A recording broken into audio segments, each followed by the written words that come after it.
నిధులను కేటాయిస్తామని వాళ్ళ ఎన్నికల మేనిఫెస్టోలో చెప్పినటువంటి పరిస్థితి ఉంది. అదేవిధంగా ఈ 2.5 సంవత్సరాలు గడిస్తున్న ఇప్పటికి కూడా కనీసం విద్యారంగాన్ని పట్టించుకున్నటువంటి పరిస్థితి లేదు.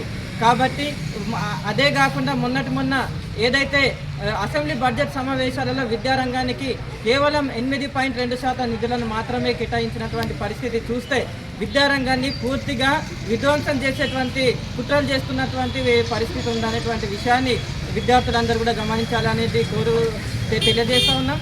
అదేవిధంగా ఏదైతే ఆకునూరి మురళి ఆధ్వర్యంలో విద్యా కమిషన్ ఏర్పాటు చేస్తే ఆ విద్యా కమిషన్ కూడా విద్యారంగానికి కనీసం 18% నిధులు కేటాయించాలని రాష్ట్ర ప్రభుత్వానికి సూచన చేసినటువంటి పరిస్థితి ఉంది. కానీ ఇటు ఎన్నికల మేనిఫెస్టోలో చెప్పిన 15% నిధులు కానీ, అదేవిధంగా విద్యా కమిషన్ సూచించినటువంటి 18% నిధులు కానీ ఏ నిధులు కూడా కేటాయించకుండా కేవలం అతి తక్కువ నిధులు కేటాయించడం ద్వారా విద్యార్థులకు పెండింగ్లో ఇప్పటికే 10,000 కోట్ల పైన ఫీజు రియంబర్స్మెంట్ కానీ, స్కాలర్షిప్ కానీ బకాయిలు పెండింగ్లో ఉన్నటువంటి పరిస్థితి ఉంది. అతి తక్కువ నిధులతోటి విద్యార్థుల స్కాలర్షిప్ కానీ, రియంబర్స్మెంట్ కానీ ఏ విధంగా విద్యార్థులకు సరిపోతాయో రాష్ట్ర ప్రభుత్వమే తెలియజేయాలనేటువంటి విషయాన్ని మేము డిమాండ్ చేస్తున్నాం.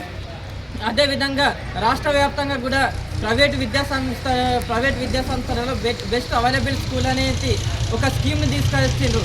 ఆ బెస్ట్ అవైలబుల్ స్కూల్ దానిలో విద్యార్థులందరికీ కూడా పేద మధ్యతరగతి విద్యార్థులకు కార్పొరేట్ లెవెల్లో విద్య అందించే దానికి కూడా 218 కోట్ల బడ్జెట్ ఇప్పటికీ పెండింగ్ ఉంది. కాబట్టి అవన్నీ కూడా విడుదల చేయాలనేటువంటి ప్రధానమైన డిమాండ్లతోటి ఇవాళ రాష్ట్ర వ్యాప్త బంద్కు పిలుపునివ్వడం జరిగింది. కాబట్టి ఈ యొక్క బంద్ సంబంధించినటువంటి దాంట్లో విద్యార్థులందరూ కూడా పాల్గొని ఈ యొక్క బంద్ని విజయవంతం చేయాల్సిందిగా విద్యార్థులందరినీ కోరుతా ఉన్నాం. కాబట్టి ఖచ్చితంగా ఇప్పటికైనా రాష్ట్రంలో ఉన్నటువంటి కాంగ్రెస్ ప్రభుత్వం విద్యారంగానికి కనీసం 20% నిధులు కేటాయించాలని చెప్పి ప్రగతిశీల ప్రజాస్వామ్య విద్యార్థి సంఘం PDSగా డిమాండ్ చేస్తున్నాం. లేని పక్షంలో అసెంబ్లీని కూడా ముట్టడించడానికి సిద్ధంగా ఉన్నామనేటువంటి విషయాన్ని రాష్ట్ర ప్రభుత్వానికి హెచ్చరిస్తూ ఉన్నాం.